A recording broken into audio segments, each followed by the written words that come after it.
ரொம்ப சிம்பிளா ஒரு சிக்கன் ஃப்ரை ரெசிபிங்க. ஆனா ரொம்ப சுவையா இருக்குங்க. 3/4 கிலோ அளவுக்கு சிக்கன் எடுத்து கழுவி வச்சிருக்கேன்.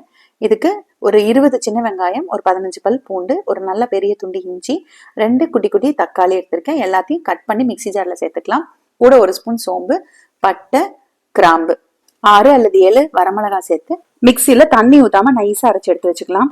ஒரு அடிகனமான வானிலையில ஒரு 1.5 குழிக்கரண்டி அளவுக்கு எண்ணெய் சேர்த்துட்டு இந்த அரைச்சு வச்ச மசாலாவை எண்ணெயில சேர்த்து நல்லா வதக்கிக்கலாம். கொஞ்சம் மீடியம் ஃப்ளேம்லயே வச்சு வதக்கிக்கோங்க. கொஞ்சம் நல்லா கெட்டி ஆனதுக்கு அப்புறமா சிக்கன் பீசஸ போடலாம். சிக்கன் பீசஸ் நல்லா மசாலாவோட கலந்து விட்டுருங்க. இப்போ 3/4 ஸ்பூன் அளவுக்கு கல்லுப்பு சேர்க்கிறேன். சிக்கன் வாஷ் பண்ணும்போது மஞ்சத்தூள் சேர்த்துனதுனால இப்ப சேர்க்கல, நீங்க வேணும்னா சேர்த்துக்கோங்க. தண்ணி சேர்க்க வேண்டாங்க.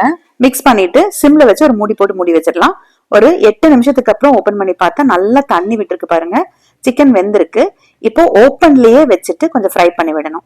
தண்ணி வத்துற வரைக்கும் கொஞ்சம் ஃபாஸ்டா வச்சுட்டு தண்ணி வத்தினதுமே கொஞ்சம் சிம்ல வச்சு கொஞ்சம் நேரம் வறுத்து விட்டுட்டு இருந்தீங்கன்னா நல்ல எண்ணெய் பிரிஞ்சு வந்து சிக்கன் சாஃப்டா சூப்பரா ரெடி ஆயிரும். ரச சாதம், தயிர் சாதத்துக்கு ரொம்ப சூப்பரா இருக்குங்க. கொத்தமல்லி தலை தூவி சர்வ் பண்ணுங்க.